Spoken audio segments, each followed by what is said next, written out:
Tara magluto tayo mga ka-Avengers ng pansit bihon. And then syempre ito na nga ang ating mga sangkap, 'di ba?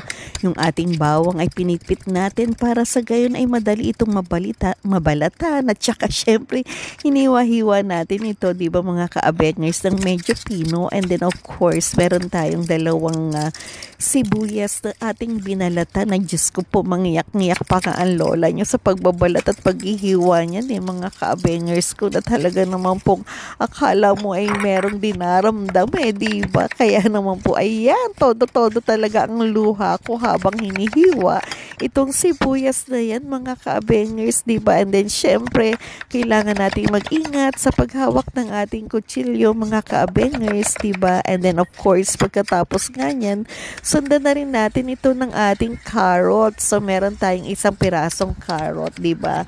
Binalatan natin at hiniwa-hiwa ng paislant, and then syempre strips, di ba? So ayan, nakita nyo kung paano ko siya hinihiwa-hiwa mga ka-Avengers ko.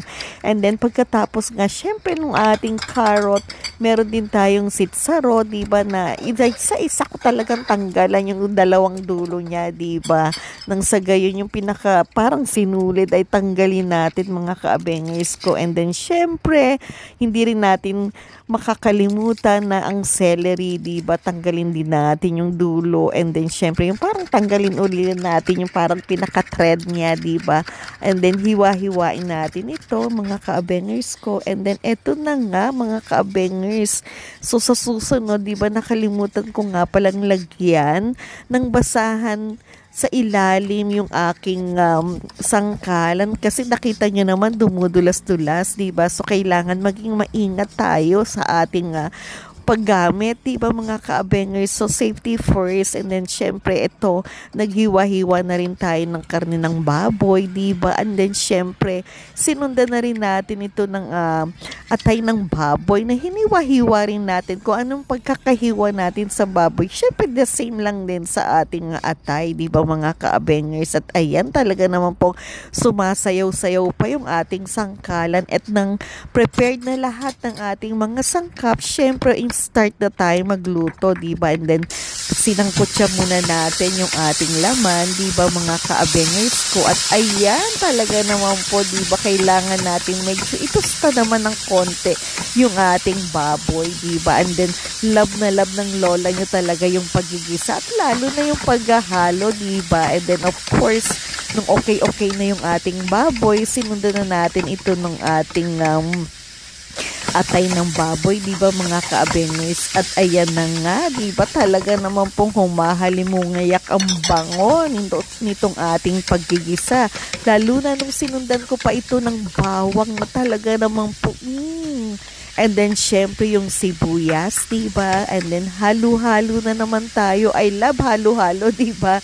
And then syempre tinimplahan na rin natin ito ng ano ba to, pamintang durog. And then naglagay na rin tayo ng cubes mga ka-Avengers ko. And then okay na yung ating paghahalo-halo sa karne, 'di ba? Ayan na. Nilaglagay na rin tayo ng toyo, 'di ba? And then syempre yung ating liquid seasoning, 'di ba? Hindi natin kakalimutan 'yan. And then syempre yung oyster sauce, at talaga naman yung tatlong 'yan laging magkakasama, 'di ba? And then of course, okay na yung ating mga yan, na syempre kailangan na natin maglagay ng sabaw. So ang ginamit kong sabaw ay yung aking pinagpakuluan ng manok. And then hindi natin kalilimutan yung ating dalawang siling labuyo na hiniwa-hiwa or ginupit-gupit natin mga ka-Avengers.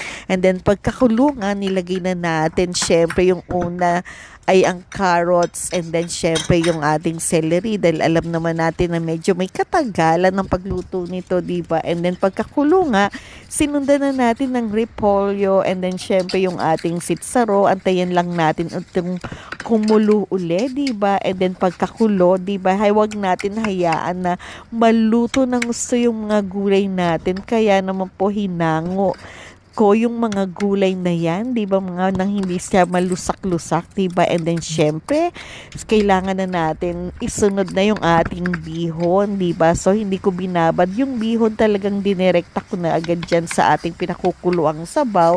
And then ayan, nakita nyo naman, di ba? Unti-unting na-absorb, and then syempre hinalo-halo ko. At okay na nga ito, pwede na nating ilagay yung ating mga gulay, mga ka-abengers ko. And then syempre, kailangan nating magtira ng gulay nang sa gayon pang toppings natin, di ba mga ka-abengers ko? At ayan, haluin na natin ng mabuti nang sa gayon yung gulay talaga naman pong lahat. At ayan, tinikman na ng lola nyo, di ba mga ka-abengers ko? At syempre, approve yan, na talaga naman pong napakasarap nitong aking pansit bihon.